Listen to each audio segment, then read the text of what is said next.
Quero convidá-los a abrir a Bíblia comigo em Colossenses. Nós estamos no último capítulo do livro de Colossenses nessa noite, capítulo 4. Dediquem-se à oração. Estejam alerta e sejam agradecidos. Ao mesmo tempo, orem também por nós, para que Deus abra uma porta para a nossa mensagem, a fim de que possamos proclamar o mistério de Cristo, pelo qual estou preso. Orem para que eu possa manifestá-lo abertamente, como me cumpre fazê-lo. Sejam sábios no procedimento para com os que são de fora. Aproveitem ao máximo todas as oportunidades. O seu falar seja sempre agradável e temperado com sal, para que saibam como responder a cada um. Tíquico lhes informará todas as coisas a meu respeito. Ele é um irmão amado, ministro fiel e cooperador no serviço do Senhor. Eu o envio a vocês precisamente com o propósito de que saibam de tudo o que se passa conosco, e para que ele lhes fortaleça o coração. Ele irá com Onésimo, fiel e amado irmão, que é um de vocês. Eles irão contar-lhes tudo o que está acontecendo aqui. Aristarco, meu companheiro de prisão, envia-lhes saudações, bem como Marcos, primo de Barnabé. Vocês receberam instruções a respeito de Marcos, e se ele for visitá-los, recebam-no. Jesus, chamado Justo, também envia saudações. Esses são os únicos da circuncisão que são meus cooperadores em favor do reino de Deus. Eles têm sido uma fonte de ânimo para mim. Epáfras, que é um de vocês e servo de Cristo Jesus, envia saudações. Ele está sempre batalhando por vocês em oração, para que, como pessoas maduras e plenamente convictas, continuem firmes em toda a vontade de Deus. Dele dou testemunho de que se esforça muito por vocês e pelos que estão em Laodiceia e em Hierápolis. Lucas, o médico amado, e Demas enviam saudações. Saúdem os irmãos de Laodiceia, bem como Ninfa e a igreja que se reúne em sua casa. Depois que esta carta for lida entre vocês, façam que também sejam lidas na igreja dos laodicenses, e que vocês igualmente leiam a carta de Laodiceia. Digam a Arquipo, cuide em cumprir o ministério que você recebeu no Senhor. Eu, Paulo, escrevo esta saudação de próprio punho. Lembrem-se das minhas algemas. A graça seja com vocês. Vamos orar mais uma vez? Senhor, nós te louvamos porque a tua bondade, ela alcança cada um de nós. E nesta noite nós precisamos do teu Espírito nas nossas vidas. Deus, nos livra de pecar, porque quando ouvimos a tua palavra e não cumprimos, nós pecamos. Que o Senhor nos dê capacitação divina no teu Espírito, de não só ouvirmos a tua palavra, mas de sermos praticantes da mesma. Abre o nosso coração nesta noite. Fala conosco, em nome de Jesus. Amém. Quero conversar com vocês nesta noite, no nosso último encontro com Colossenses, práticas da vida cristã. Nós estamos aí no capítulo 4, versículo 2 ao 18, encerramento da carta. E agora o apóstolo Paulo vai falar, terminando a sua carta, sobre coisas importantes e práticas na vida cristã. É uma despedida com várias referências práticas e também com uma alusão a muitas pessoas. Interessante, porque nós estamos vivendo dias em que as pessoas, quando vão à igreja e buscam uma igreja evangélica, elas não buscam a igreja para aprenderem a viver coisas práticas. Elas buscam a igreja para que Deus faça algo na vida delas. E quando nós vamos lendo Colossenses, vocês se lembram, espero, a gente foi norteando quem é Jesus. Paulo fala todo o tempo quem é Jesus. Ele disse para mim, para você aqui, através das Escrituras, a palavra de Deus foi nos orientando a respeito de que Jesus é tudo. Ele foi nos orientando que fora de Jesus não há absolutamente nada. Nós fomos vendo a beleza da manifestação da graça de Deus em Jesus. E agora, na hora dele fechar sua carta, ele quer conversar comigo e com você, com aqueles que leem, segundo a instrução do Espírito, para que a gente aprenda a viver praticamente a nossa vida cristã, com praticidade, sendo fiéis naquilo que nós aprendemos nas Escrituras. Terrível coisa, irmãos, é a gente ouvir a palavra de Deus e não cumprir a palavra de Deus.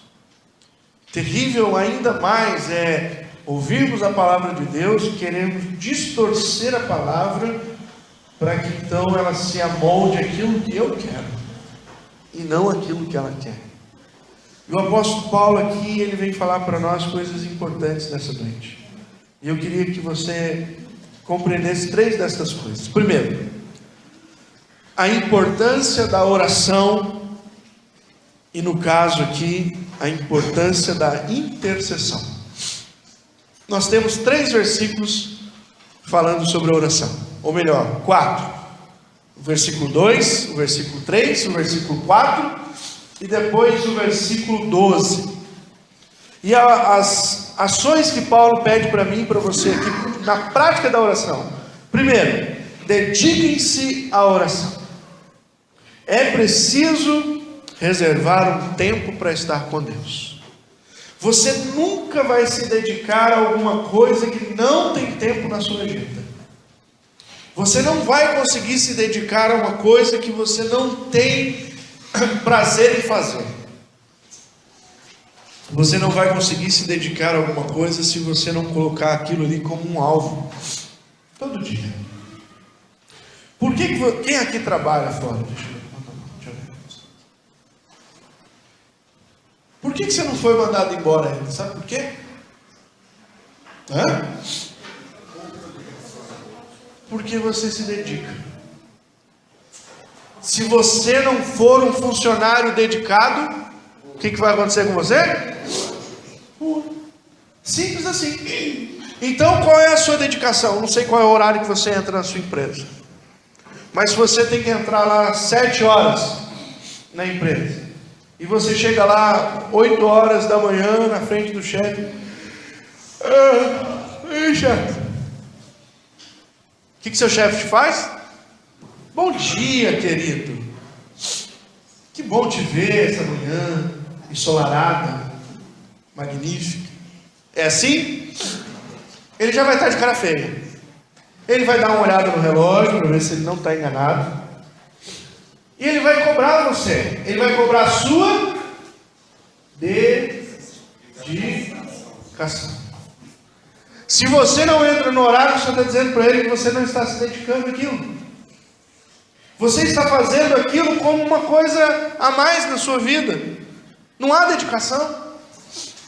Quando nós olhamos para um atleta, um camarada que agora quer disputar Olimpíadas aí no ano de 2016 no Brasil, no Rio de Janeiro. Esse camarada já está num ciclo agora de 4 anos, 2 anos, mais 2 ainda para frente, mas já está num ciclo aí de 2 anos, de uma preparação intensa, para ele disputar em alto nível os Jogos Olímpicos, que vai acontecer daqui a 2 anos. Ele não sabe nem se ele vai estar vivo até lá. Mas ele está se dedicando hoje para poder fazer bonito lá. O brasileiro, o Thiago lá, que é campeão dos 50 metros, né? Ele nada. Depois ele tem 50 segundos para ser o melhor ou não. Mas ele se dedica para quando ele chegar lá, ele ser o melhor. O que o apóstolo Paulo está ensinando para mim e para você? Você nunca vai ser uma pessoa de oração se você não se dedicar a fazer. Se você não colocar um momento no seu dia, se você não contabilizar que você precisa da presença de Deus e que aquele tempo é importante para você. Se você for sempre fazendo aquilo que aparece na sua frente e não se dedicar à oração, sabe quanto você vai orar? Nunca. Eu quero incentivar aqui a mim e a vocês, como o apóstolo Paulo aqui nos ensina, a ter um tempo de dedicação ao Senhor. Eu quero lançar um desafio. Nós estamos há mais ou menos 40 dias do nosso aniversário da igreja aqui no mês de setembro, no dia 20, certo? Menos de 40 dias, né? Mas eu quero desafiar a gente aqui nessa noite a você ter um compromisso de oração pela igreja todos os dias até o dia do aniversário da igreja, pelo menos 30 minutos de oração por dia. Será que você consegue fazer isso? Estou desafiando, não vou pedir para você levantar a mão, fazer nada disso, mas eu queria desafiar você a todos os dias você dizer: Senhor, eu quero orar pela minha igreja. Pelo que você vai orar? Irmão, tem tanta coisa para orar. Ore, que você compreenda que é importante um tempo diante de Deus e que você precisa se dedicar para isso. Se nós fôssemos perguntar aqui para o texto: orar, pelo que eu devo orar, pastor? O senhor fala para orar, mas pelo que eu devo orar? O texto vai nos ensinar algumas coisas. Primeiro, o texto diz: sejam agradecidos. Quantas vezes nós deixamos de orar ao Senhor agradecendo? Só agradecendo. Você tem algum motivo para agradecer hoje? Se você pensa hoje não ter nenhum motivo para agradecer, dá uma respirada funda aí. Eu não estou conseguindo, estou tentando. Tem que ser pela boca, né? Você está vivo. Você está aqui nessa noite. Você tem muito mais coisas a agradecer do que outros que são mais infortunados que você. Você tem muito mais. Agradeça. A palavra de Deus diz que nós devemos orar com ações de graças. Agradeça. Se você não quer agradecer por você, agradeça por alguém. Seja grato por alguém. Agradeça por um irmão. Agradeça pela vida dos seus pais. Agradeça. Mas diga ao Senhor que você é grato por alguma coisa. Porque na maioria das vezes a nossa oração diante de Deus é como alguém que já chega com uma lista de necessidades. Senhor, me abençoa aqui, resolve aquilo para mim, manifesta o teu poder ali, faz isso acolá, olha aquilo ali. E nós esquecemos de dizer: Senhor, obrigado. Por que você pode agradecer? Porque Deus te ouve. Pela bondade e misericórdia do Senhor sobre a sua vida. Hoje nós vamos relembrar mais uma vez a morte de Cristo. Agradeça pela morte de Jesus. Seja agradecido. O que mais, pastor? O texto diz: interceder pelos missionários. Paulo diz: ore por mim. Paulo pede 2 orações para ele. Primeiro, para que Deus abra a porta onde eu estou. Para que eu tenha a porta aberta para falar. Precisamos orar sim pelos missionários. Senhor, dá uma porta aberta para o missionário. Mostra para ele aonde é que ele tem que levar a sua palavra. Apóstolo Paulo, certa vez, estava numa viagem, ele olhou para a Bitínia e disse: eu vou entrar aqui. E o Espírito Santo de Deus disse: você não vai entrar aqui, vai dormir. E ele dormindo teve um sonho com um homem, um jovem macedônio que dizia: passa aqui, ajuda-nos. E então ele entendeu: Deus está me orientando a ir para Macedônia. E lá ele pregou a palavra e Deus abriu a porta daquele local para a palavra. Ore pelos missionários para que eles tenham a porta aberta. Ore pela sua própria vida para que Deus te abra portas de oportunidades para você mesmo compartilhar o evangelho com outras pessoas. Ore, porque às vezes a gente está olhando para aquela pessoa e diz: não, eu quero pregar o evangelho para aquela pessoa, e Deus está dizendo para nós: não vai pregar agora para aquela lá, que não adianta, você precisa pregar para o outro, e você não está nem aí para o outro, porque você está só olhando ali. Senhor, abre a porta.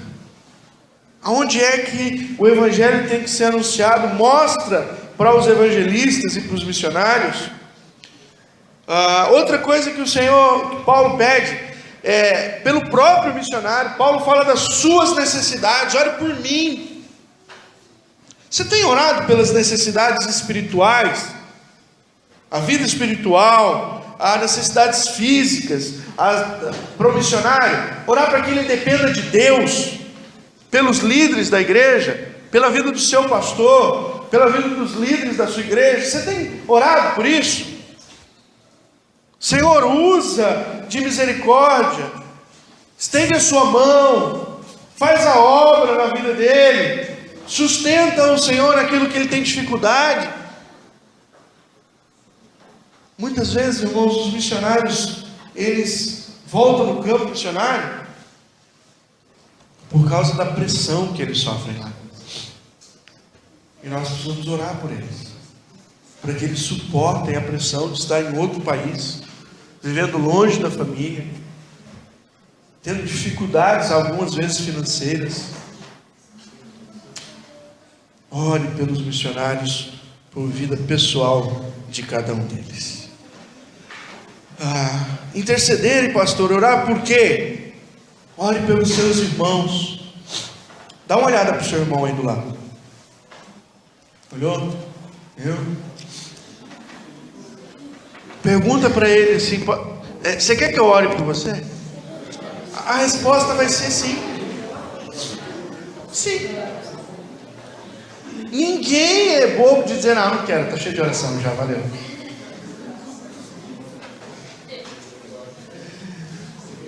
Paulo, falando no versículo aí 12, ele fala sobre Epáfras, e ele diz: olha, Epáfras, ele é um servo, ele está sempre batalhando por vocês em oração.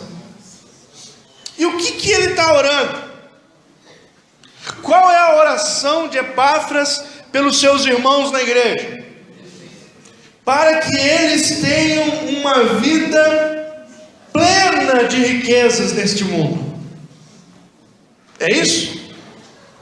Para que eles não sofram nesse mundo. Para que eles tenham um bom casamento. Olha a oração de Epáfras: para que as pessoas sejam maduras, plenamente convictas e continuem firmes em toda a vontade de Deus. Você tem orado isso por você e pelos seus irmãos? É um desafio de hoje que a palavra de Deus está nos dando. Esse irmão aí que falou: eu quero que você ore por mim.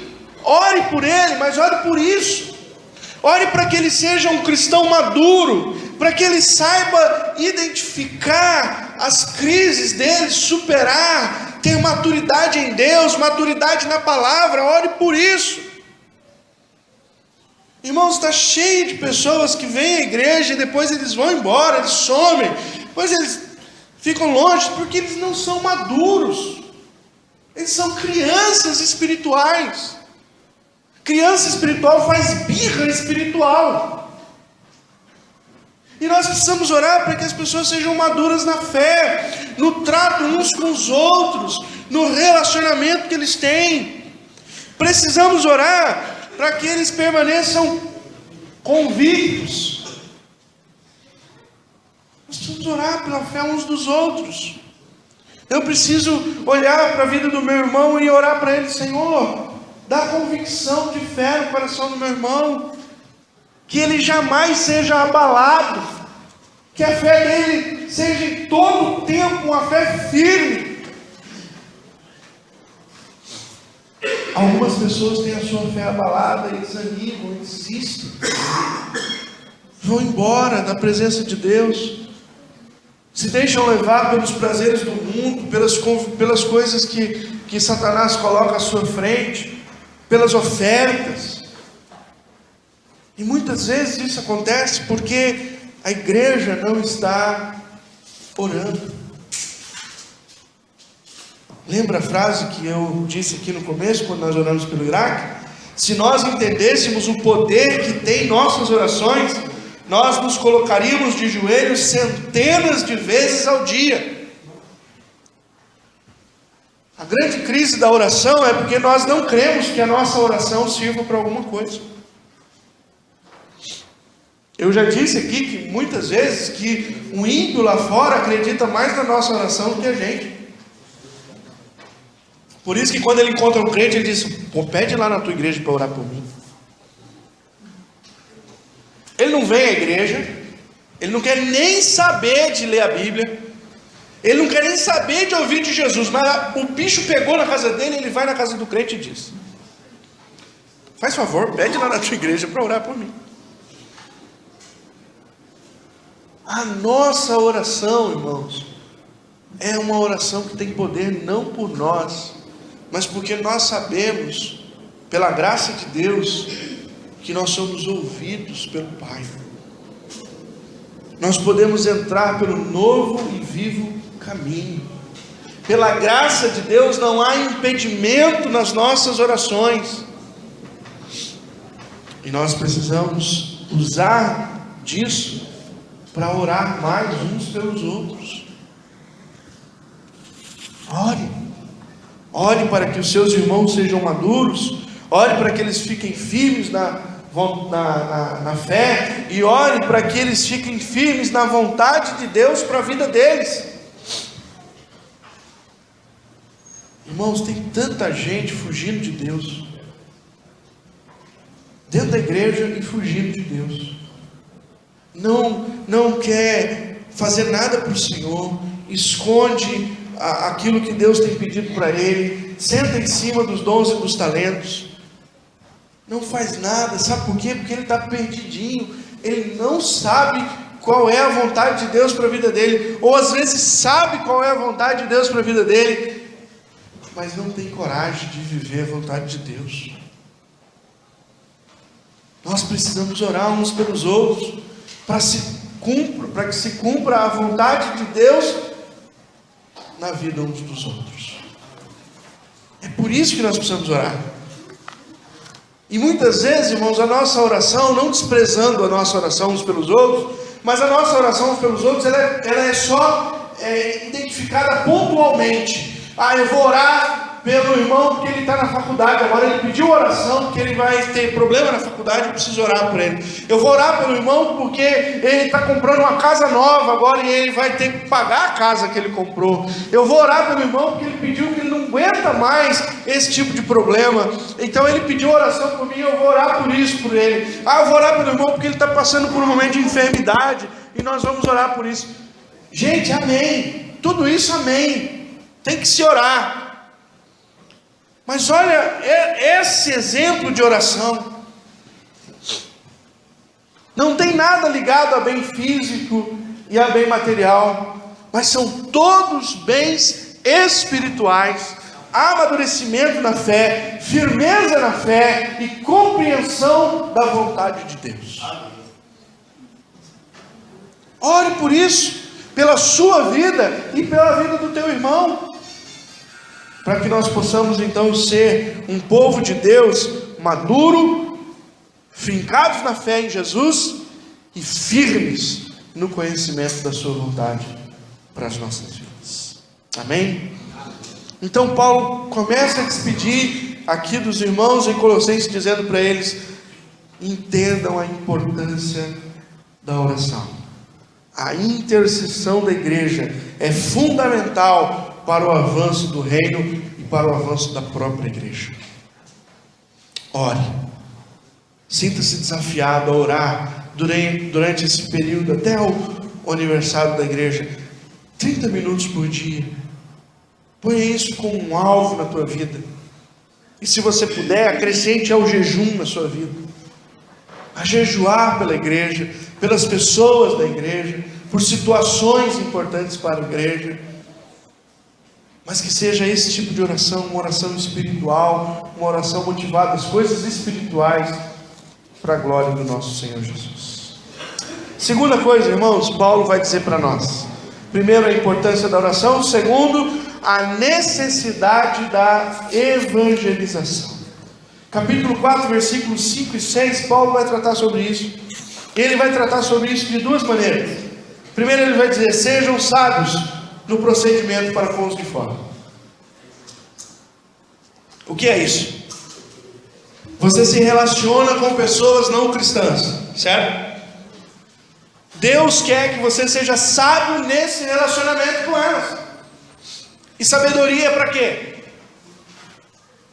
Para instruir o cara a ser um melhor empresário? Para instruir o cara a ser um melhor torneiro mecânico? Sei lá. A ser o melhor pintor? A ser o... Não. Sábio para que ele chegue à salvação.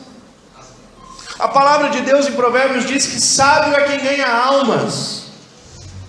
Nós não estamos vivendo a igreja para outra coisa, irmãos, a não ser, no primeiro propósito, ganhar almas. Nós precisamos alcançar as pessoas com o Evangelho. Não há outro meio delas serem salvas a não ser por meio do nosso Senhor Jesus Cristo. Então aqui Paulo vai dizer para nós o seguinte: olha, sejam sábios. Paulo orienta os cristãos a respeito do comportamento para com os de fora. Sabe como nós chamamos isso? De testemunho cristão. Precisamos ser sábios, irmãos, segundo o nosso testemunho. Paulo escreveu aos Coríntios, ele diz assim: vocês são carta escrita de Deus. As pessoas estão lendo Deus na nossa vida. As nossas atitudes, elas vão dizer às pessoas quem nós somos diante de Deus. Há uma frase que eu gosto muito, que é do Francisco de Assis, mais conhecido como São Francisco de Assis, né? Que ele disse: pregue o Evangelho em todo o tempo, se necessário, use palavras. Pregar o Evangelho é a tua vida. Agora, o grande problema que nós enfrentamos nos dias de hoje é que nós somos bons em falar, mas nós somos péssimos em viver. A grande questão da pregação do Evangelho em nossa geração é que pregamos muito com a boca e despregamos com as nossas atitudes. Falamos de Jesus, anunciamos que estamos na igreja, fazemos cara de crente, usamos roupa de crente, até uma Bíblia a gente põe debaixo do braço, mas quando a gente começa a viver, a gente estraga tudo, porque a gente não mata o egoísmo no trânsito, e a gente acelera e passa na frente do cara e buzina e diz: ah! Trouxa! Vai comprar 1.0 aí, ó.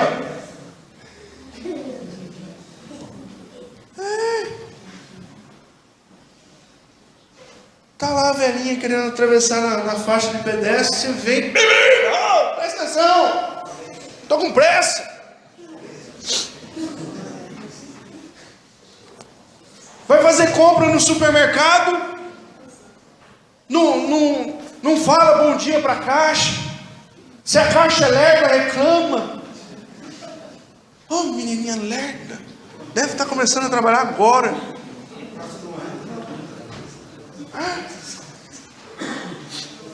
Vai na padaria, reclama, diz que o pão está duro. O que o padeiro está fazendo da vida dele? Queimou o pão. É assim. A gente não é sábio no relacionamento. A gente machuca as pessoas. A gente ofende as pessoas. A nossa vida não prega nada. A nossa vida desprega tudo. Desprega. A gente é mal educado com as pessoas. E quando alguém cobra a gente de ser bem educado, você fala, mas eles são mal educados, eu também sou. É simples assim. Nos irritamos facilmente. Brigamos com os vizinhos.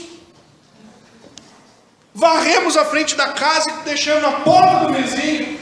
Vagabundo, agora ele varre dele.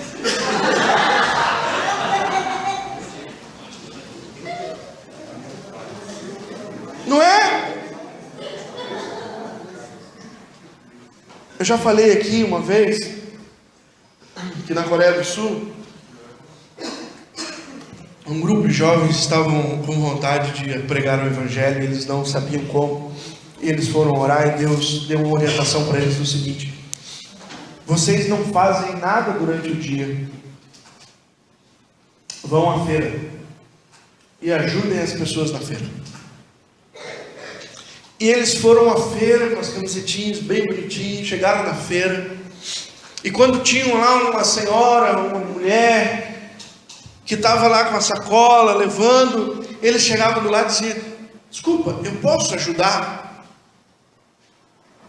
A senhora, eu queria levar a sua sacola. E as pessoas disseram: tá bom.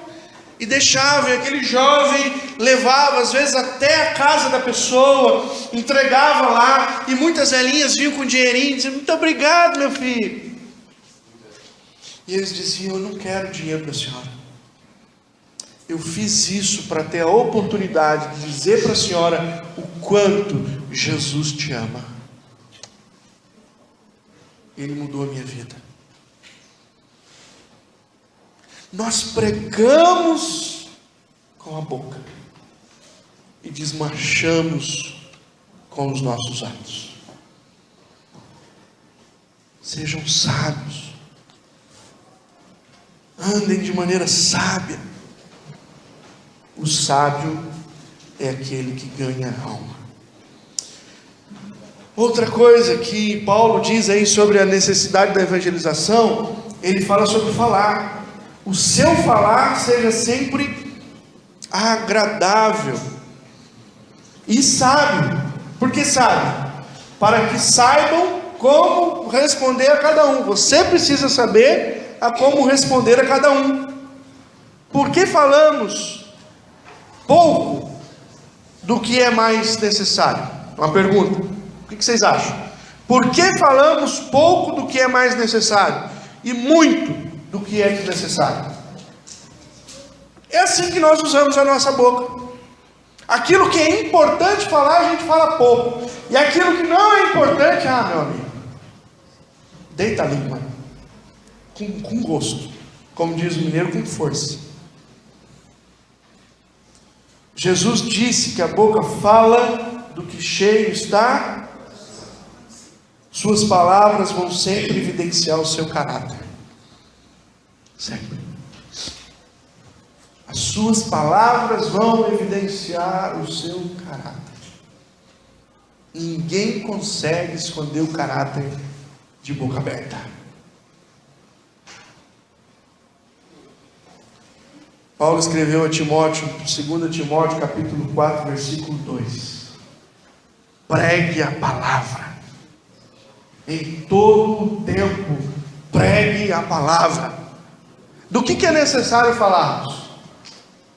Da palavra. E do que nós falamos? De outras coisas. Conversamos de tudo. Temos medo de falar com as pessoas da palavra. A gente arruma assunto. Quando acaba o assunto, você fica... Vai chover hoje, né? Você viu a novela ontem? O cara morreu. E a gente vai tentando falar alguma coisa. Porque o que é importante, a gente não fala. Procure falar da palavra.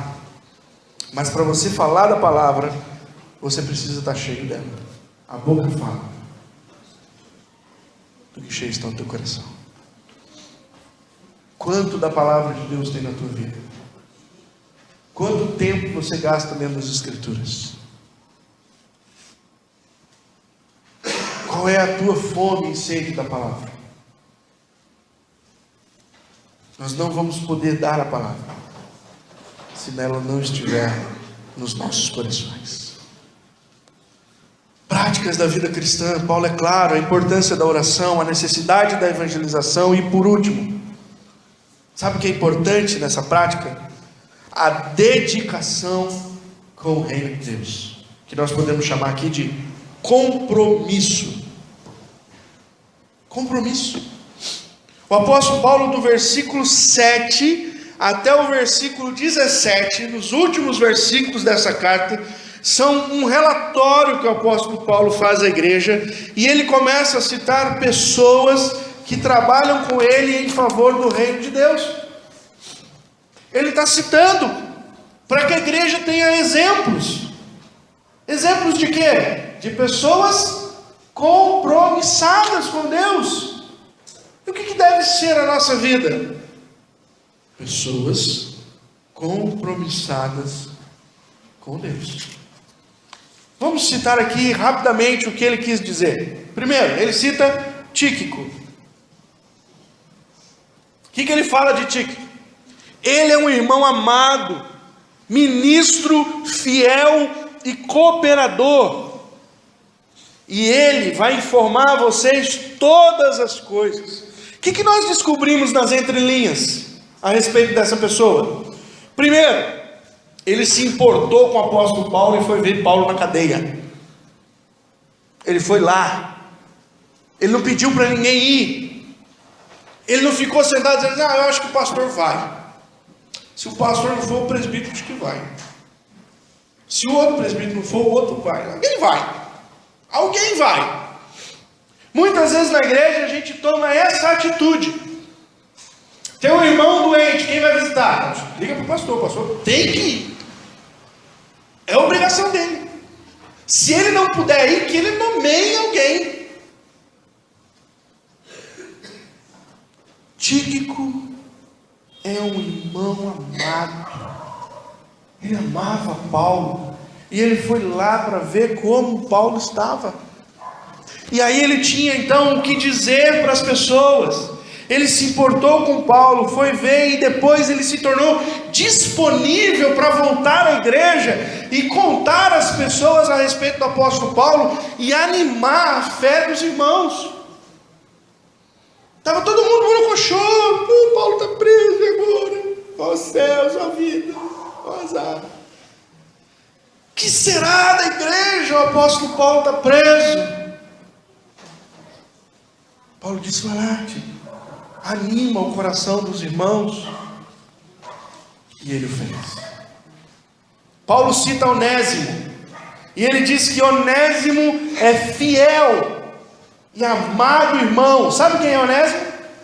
Onésimo era um escravo que fugiu do dono dele, da igreja de Colossenses. Um dono dele era membro da igreja de Colossenses, e ele, escapando pelas vidas, caiu na cadeia do lado do apóstolo Paulo. E o apóstolo Paulo evangelizou ele. E se você quiser saber um pouco mais, se você não sabia, eu vou te dizer. Tem um livro na Bíblia que chama Filemon. Ok? Está no Novo Testamento. E ele conta a história de Onésimo. Como Paulo manda Onésimo voltar e manda Filemon recebê-lo como irmão na fé. Ele diz: olha, Onésimo é um escravo que conheceu Cristo, ele é um amado irmão. Na carta de Filemão ele escreve: estou mandando Onésimo ter com você, mas ele é muito útil, é um camarada que se converteu e tem um compromisso com Cristo, que eu não queria mandar ele, queria deixar ele aqui comigo, vou precisar tanto dele. Mas ele envia Onésimo. Aristarco, companheiro de prisão, Paulo cita. Marcos, primo de Barnabé, se ele for ter com vocês, o recebam. É uma pessoa de grande estirpe, merece ser ouvido. Recebam Marcos. Jesus, não é o Jesus nosso, era uma pessoa que chamava Jesus e se converteu. Era conhecido como justo. O que Paulo diz desses homens? Paulo diz: esses três são os únicos judeus, os únicos circuncisos que cooperam comigo em favor do reino de Deus. Irmão, Paulo fala uma coisa desses irmãos que é da gente chorar. No versículo 11, no final, ele diz assim, eles têm sido uma fonte de ânimo para mim. Você tem sido fonte de ânimo para alguém? Eu me perguntei isso quando eu li esse texto. Falei: Jesus, será que eu sou fonte de ânimo para alguém? Será que alguém algum dia ousará escrever dizendo: o Edilson foi uma fonte de ânimo para mim? Pense nisso para a sua vida. Paulo diz: esses três, eles me animam a prosseguir, eles me animam a continuar, eles me animam a viver a vida, mesmo estando na prisão, e eles são fonte de ânimo para mim. Epáfras, o missionário, que nós já citamos anteriormente, e aí Paulo diz dele: Epáfras, que é um de vocês, ele manda saudações. Aí Paulo vai dizer, Paulo o cita como servo. E aí Paulo diz coisas maravilhosas de Epáfras. Diz: olha, duas coisas que eu quero dizer sobre esse homem. Esse homem ora por vocês o tempo todo. Ele batalha em oração por vocês. E aí no versículo em diante ele diz: dele dou testemunho, estou no versículo 13. Dele dou testemunho de que se esforça muito por vocês. Epáfras não media sacrifício em favor das igrejas, porque era um homem que tinha compromisso assumido com o Senhor. Lucas, o médico, Paulo diz, o médico amado. Lucas abandonou a vida dele para se tornar um médico missionário, e aonde Paulo ia, Lucas estava junto. E muito provavelmente Lucas está preso junto com o apóstolo Paulo. Demas, o Demas aqui está crente ainda. Lá na frente Paulo vai dizer: Demas me abandonou, mas aqui está crente ainda, servindo ao Senhor. Ele diz: olha, Paulo, Lucas e Demas enviam saudações. Ele lembra de Ninfa. Ninfa está aí. Saudem Ninfa e a igreja da casa dele. Ninfa tinha uma igreja na casa dele. Era alguém que abriu sua casa para a palavra. E por último, Arquipo. Ele diz: fale para Arquipo, para ele cumprir o ministério que recebeu do Senhor. Irmãos, Paulo cita vários irmãos, várias pessoas aqui, com um único objetivo: falar da importância da dedicação ao reino do Senhor. Esses irmãos tinham que aprender que só existe uma coisa muito valiosa agora nas nossas vidas: é nos dedicarmos ao nosso Senhor Jesus. Práticas da vida cristã. A importância da oração e intercessão. Prática da vida cristã. A necessidade da evangelização. Não como um programa, mas uma ação diária, todo dia. Práticas da vida cristã. A dedicação com o reino. Compromisso. Fomos chamados para viver um compromisso com Jesus Cristo. A exemplo desses homens e do próprio apóstolo Paulo. Que Deus nos ajude. Quero terminar dizendo o seguinte: quantas vezes como cristãos estamos preocupados com coisas que não têm a menor importância para a eternidade? Quantas vezes? O nosso sábio Salomão chama isso de correr atrás do vento.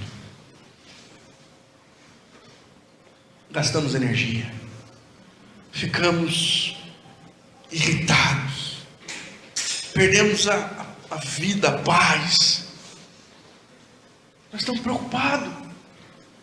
Às vezes a gente, irmão, tem irmão que não dorme porque ele quebrou um copo. Ele é tão agarrado das coisas.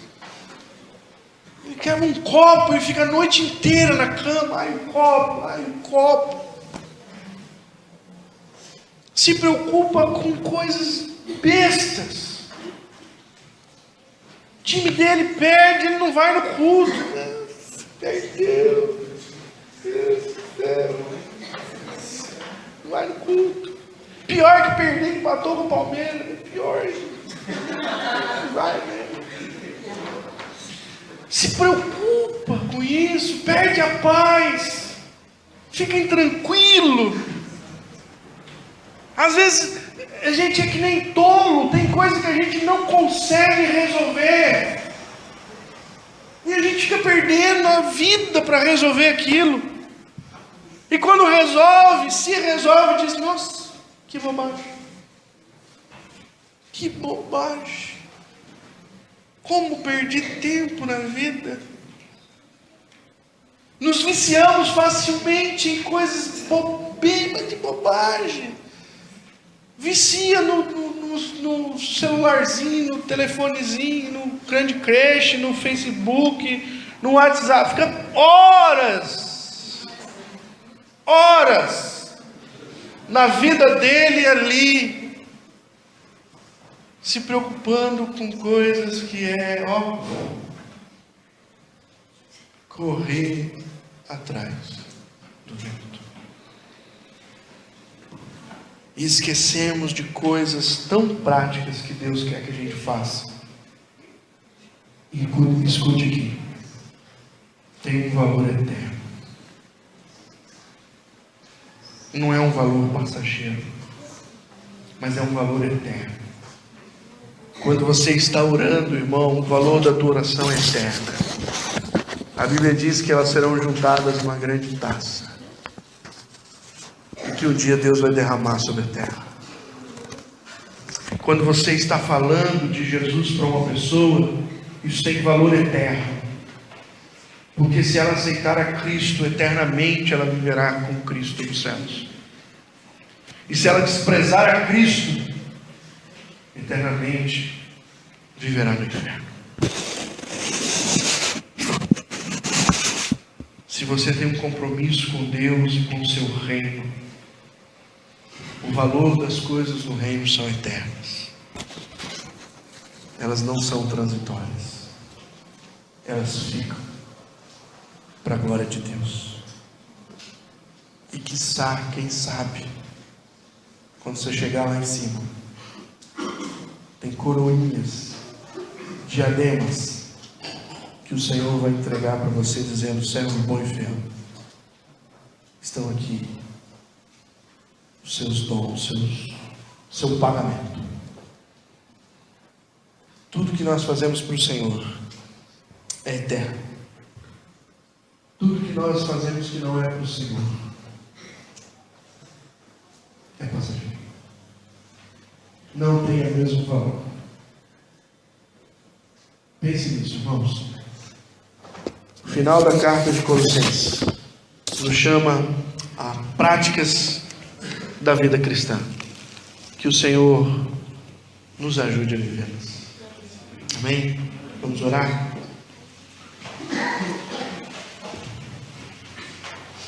Senhor, nós queremos te agradecer, porque a tua palavra hoje em Colossenses fala que nós devemos entender algumas coisas na prática. E muitas vezes, Senhor, nós somos ruins na prática. Nós estragamos muitas coisas. E nós pedimos que o Senhor nos ajude. Que o Senhor nos ajude a realmente ter uma vida de oração e devoção. A nossa oração tem valor eterno. Que o Senhor nos ajude, ó Deus, a termos uma vida de evangelização. Aproveitarmos a oportunidade com o nosso testemunho e com a tua palavra, para alcançarmos outros para o Senhor.